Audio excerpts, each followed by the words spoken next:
tuning in whenever and however you're watching or listening, whether it's Facebook, YouTube, or Twitter. And remember, our show can always be found pretty much anywhere podcasts are found, including but not limited to Google Podcasts, Apple Podcasts, TuneIn Radio, SoundCloud, and Spotify. We're just over 3 weeks away from opening day, actually 3 weeks from today. And right now, very excited to be joined on our NCD1 baseball preview by the head coach of UNC Wilmington, Randy Hood. Coach, we appreciate your time this morning. Thanks, Bo. Thanks for having me. I always look forward to this. Absolutely. Always great to catch up and talk some college baseball. Take us back to last season. Your ball club, I think, finished 32-22. A solid year and some absolute heartbreak in that CAA tournament. Yeah, we had a really good team, a good roster. Got started pretty well, had a little lull in the middle where we lost a lot of really tight games, games that could have gone either way. I think when it was all said and done, I think we lost around 7 or 8 one-run ball games, about 3 or 4 of them in extra innings. And those tight games, when it's all said and done, have a effect on the overall record. You could obviously look at it, and we said we won 32. We could have easily been in that 38, 39 range if we just a few plays would have bounced our way or things like that. But overall, a good season. We ended up winning 8 of our 9 last conference games to win the CA South, and went into the CA tournament as the number 2 seed, and got into the driver's seat here in Wilmington, and really just had to win 1 game to win the CA title and go to our 11th regional. And it came down to us and Northeastern, who was the number 1 seed, the way it should be. And 2 unbelievable games. We beat them first time to go to the winter bracket 2-0 situation, and then they came back and beat us 7-5 to force a deciding game, and then a 10-inning, extra inning, 11-10 walk-off homer. Just like you said, heartbreak. We were basically about 1 pitch away for a couple innings to winning it all, and I thought our guys played great all season. We had a lot of very positive things happen, and it's just another learning experience for this program. We've been so close. Like I mentioned earlier, we've, been in 6 straight conference championship finals. We've been to 10 regionals, and we've been knocking on the door for a long time to kind of bust through and get through that first regional. And just experiences like last year and having a lot of those guys come back, I think is only going to help us get better and be able to handle those moments as we go throughout the next season and moving forward.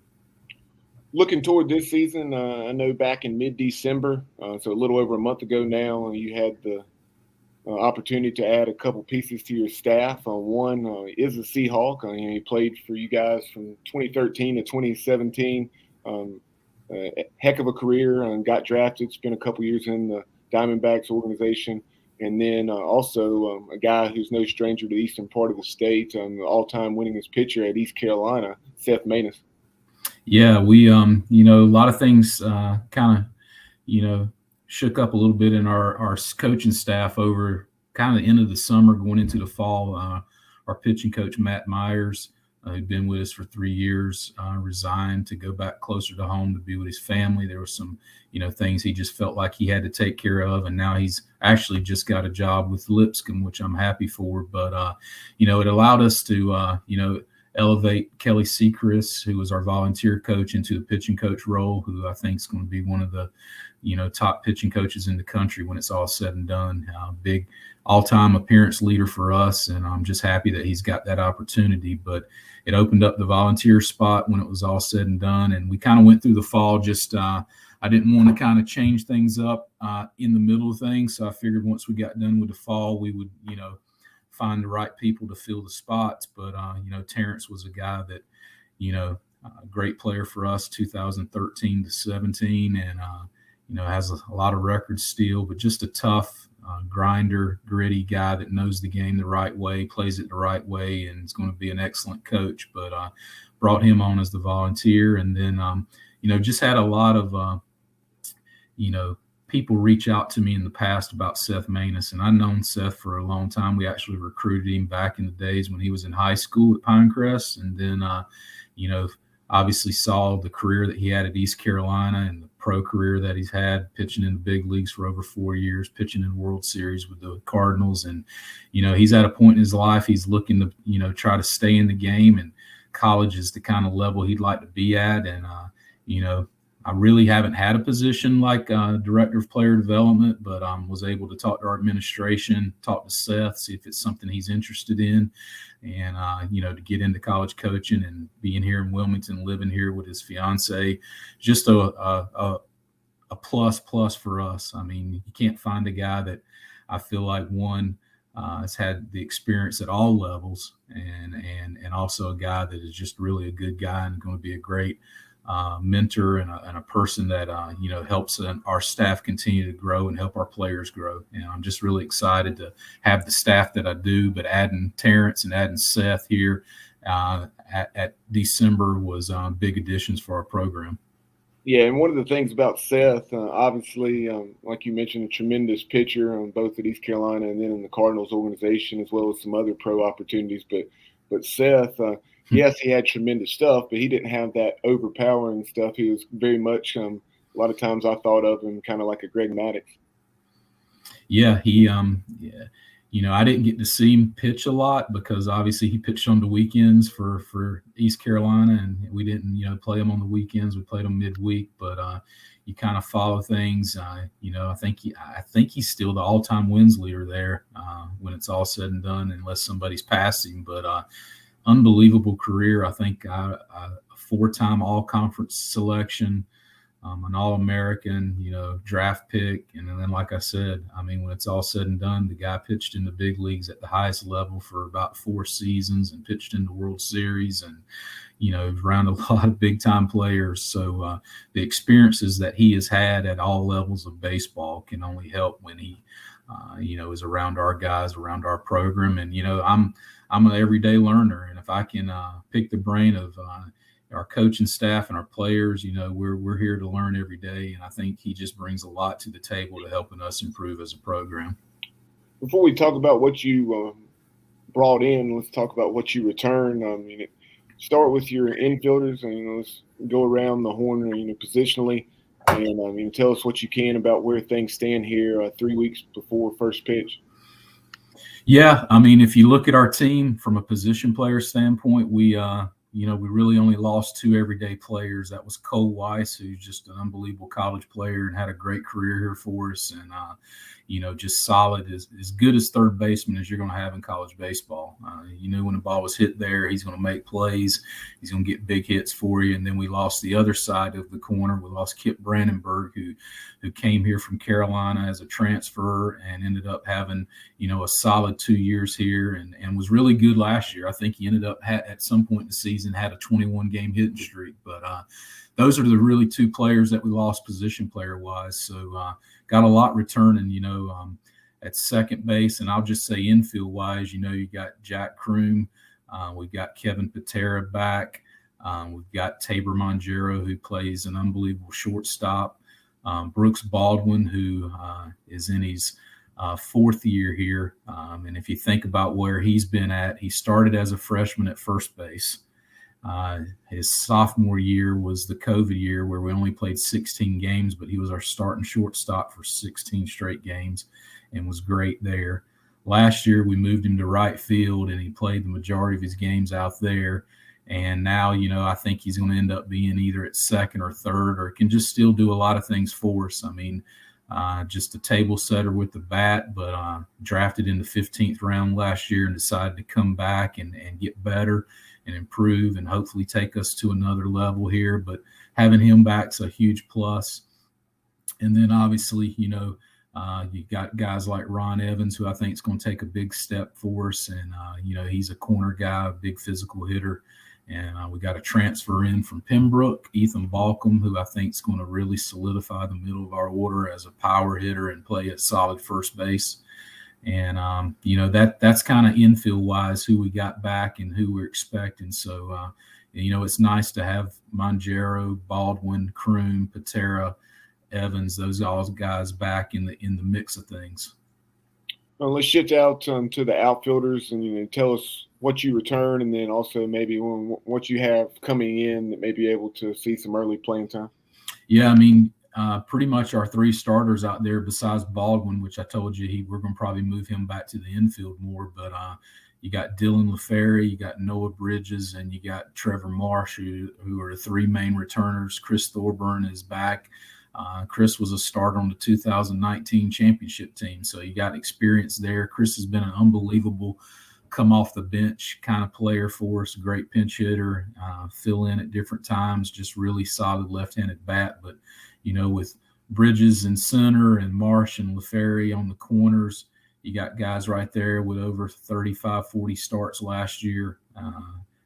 Really, guys that I think going to really take the next step for us. And then, we got a freshman, John Newton, who I could see getting in the lineup a lot, and he's going to have a chance to really do damage with the bat over his career. Going to be a really good hitter for us, and so I feel like at some point he'll have a chance to kind of get some playing time and see what he can do.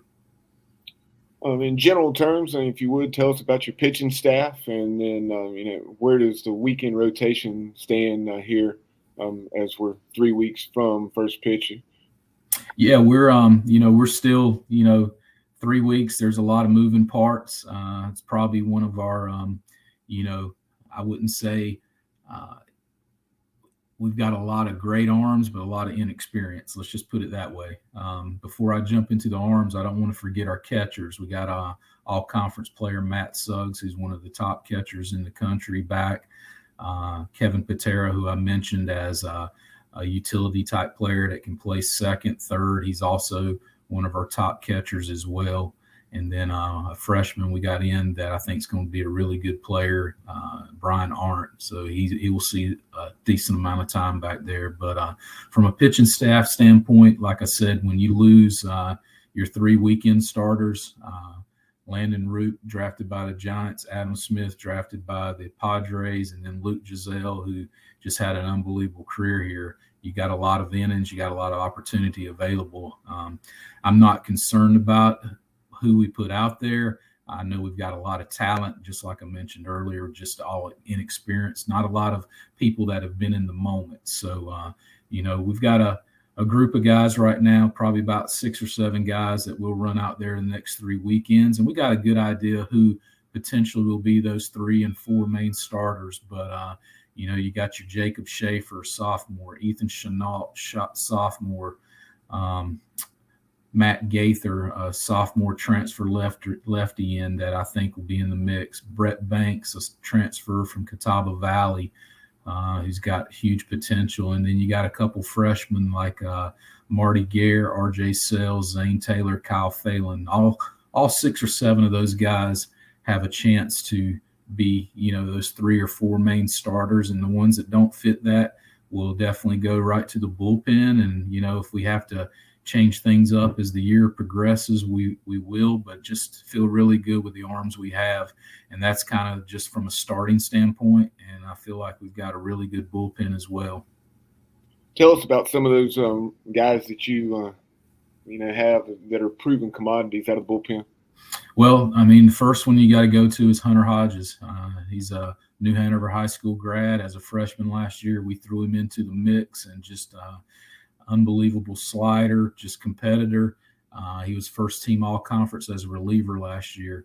We probably got to the point at the back end where we were using him too much, and that's maybe why he went from looking like his stats were unhittable to having, and I think he ended up with right around a 4 ERA, but just, innings pitch and strikeouts, a lot of strikeouts, and, very rarely guys getting hits off of him. But you got him.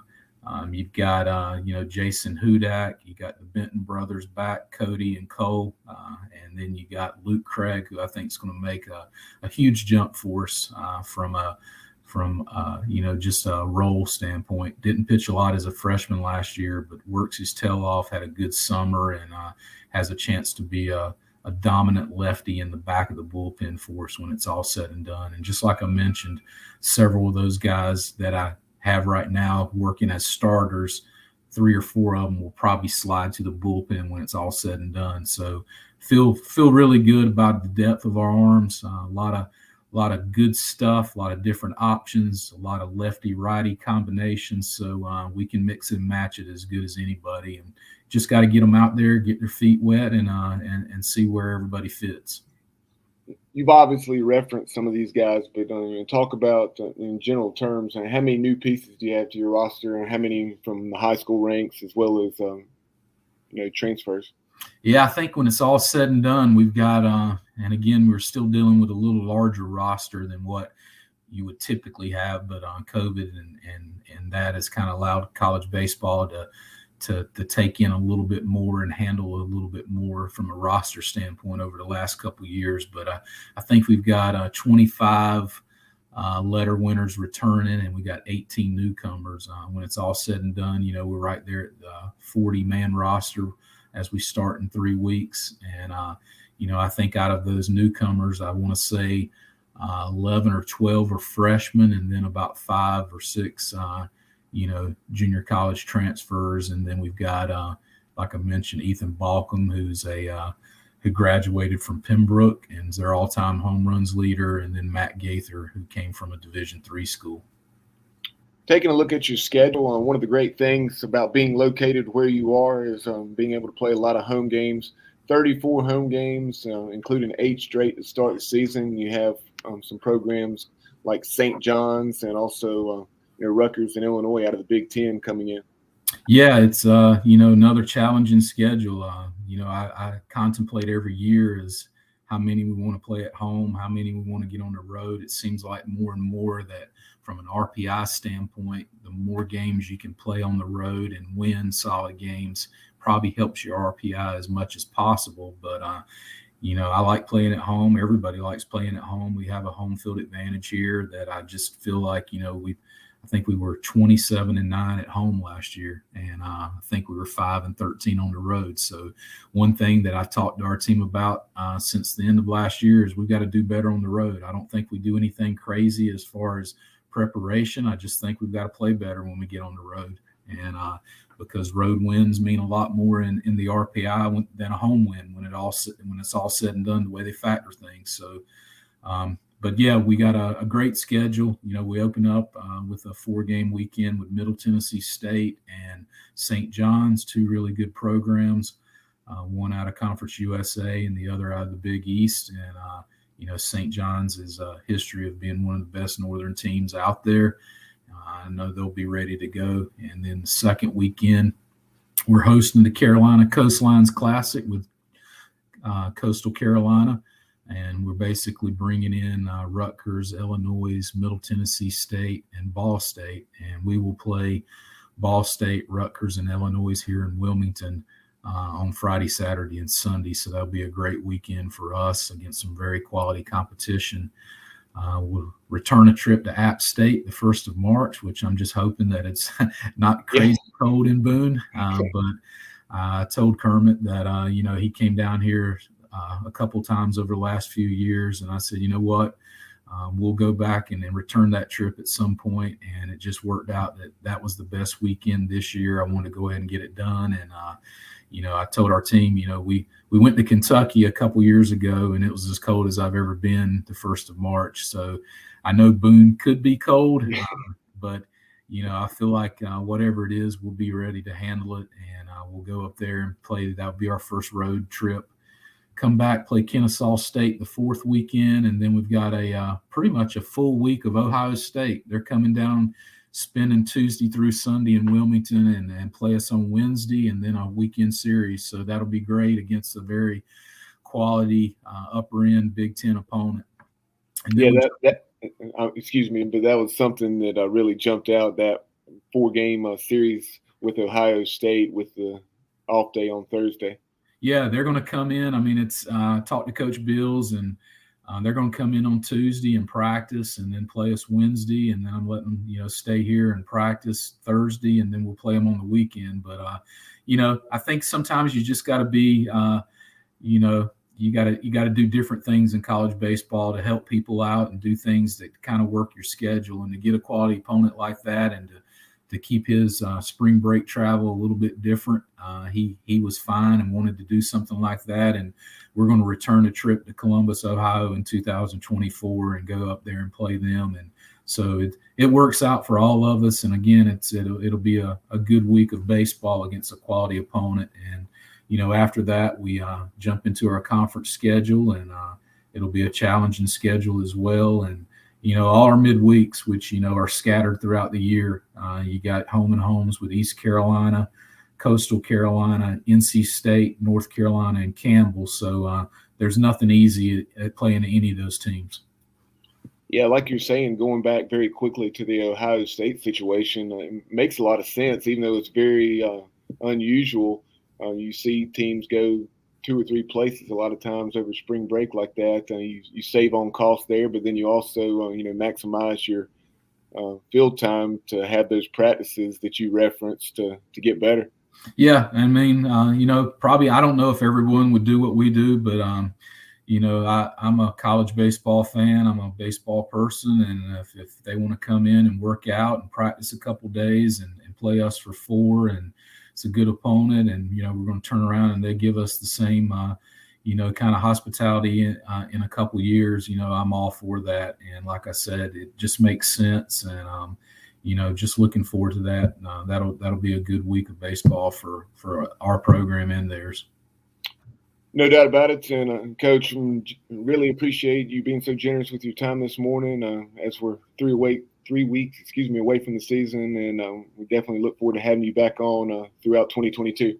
Yeah, we're looking forward to it, and I appreciate having me on and all that you do for college baseball. I know you kind of lean towards East Carolina, but that's okay. Yeah. I mean, I understand, but the great program they have, and I'm looking forward to our midweek games with those guys again. But yeah, we get on the field today, first team practice, getting ready to scrimmage in a couple hours. So I'm excited, and just looking forward to the season and seeing where this whole journey of 2022 takes us. Absolutely. Thanks so much, Coach. Thanks, Bob.